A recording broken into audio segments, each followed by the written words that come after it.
Hello, Periscope, and thank you for joining me on another broadcast. I'm going to take you on kind of a little tour of my story at the U.S. Open. So behind us, it doesn't look like anything too fancy, but this used to be it's now the practice facility. It used to be the Players' Lounge, and in 1991, when I was 9 years old, I snuck in this entrance right here to get to the Players' Lounge, and there are a lot of people. It's kind of busy like it is right now. There are a lot of people coming in and out. And I was able to sneak through, kind of get underneath the curtain, and I found myself eventually playing video games with a guy named Pete Sampras, who was also the defending champion. I think we all remember his victory here in 1990. I think that was his first ever Grand Slam. I'm not sure that any of us had any idea of what would follow.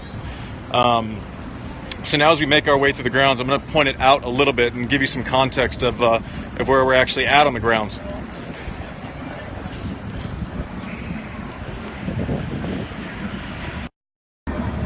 Okay, so if you look out now, that bad boy didn't exist back in 1991, but we are going to go visit right now a court that definitely existed, and also something that I was able to sneak into. It's being retired after this year, and that's Louis Armstrong Stadium.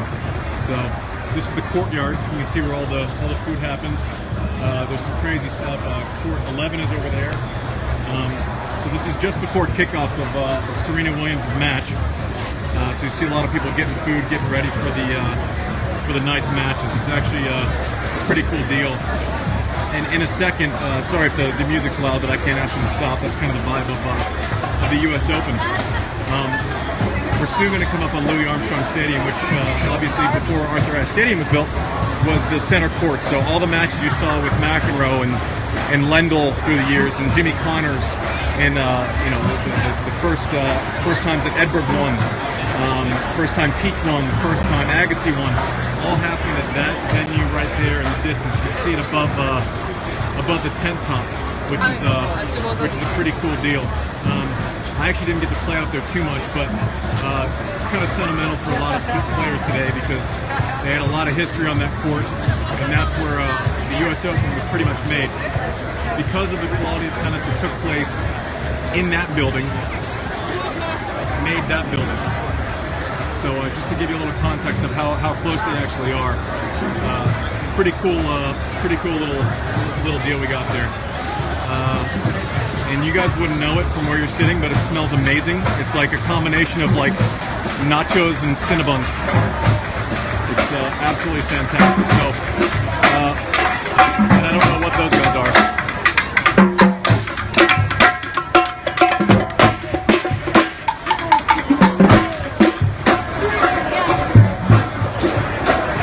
Believe it or not, that marching band wasn't there in 1991 either. I'm not sure.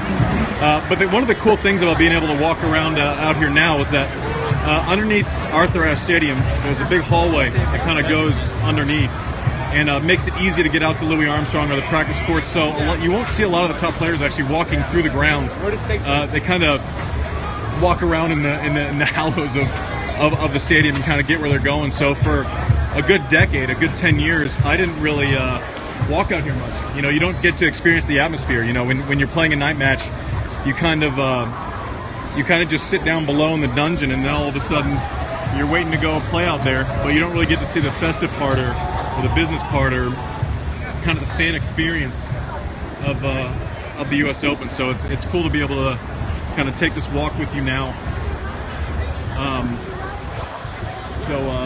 Pretty sweet. And what we're gonna do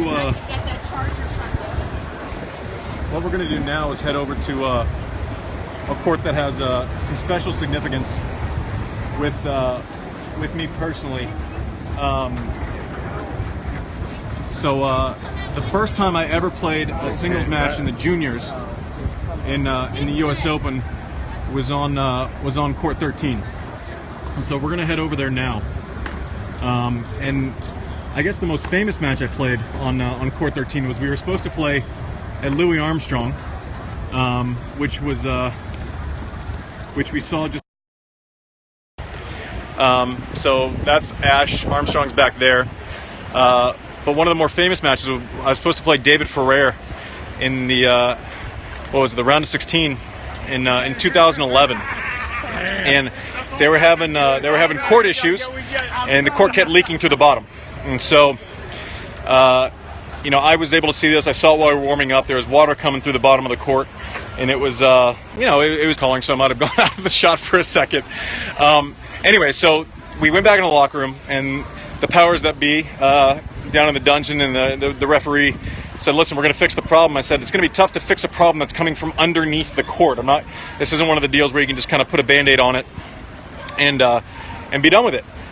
And so kind of what maybe some of you saw was us coming back out, me stepping on the spot again, water coming up, and they had decided to let it dry. It was never going to dry because it's a problem from underneath. That's why people fear water damage in their homes.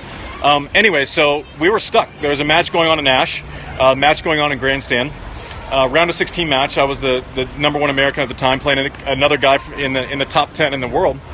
And well, I said, you know, well, where are we going to put you guys? Let's wait until night session and put you on out. I go, listen, dude, we were on, you know, first up or 1 o'clock or something like that. I said, listen, we started hydrating last night. We ate our meals based on the shot clock that we would be playing at this time.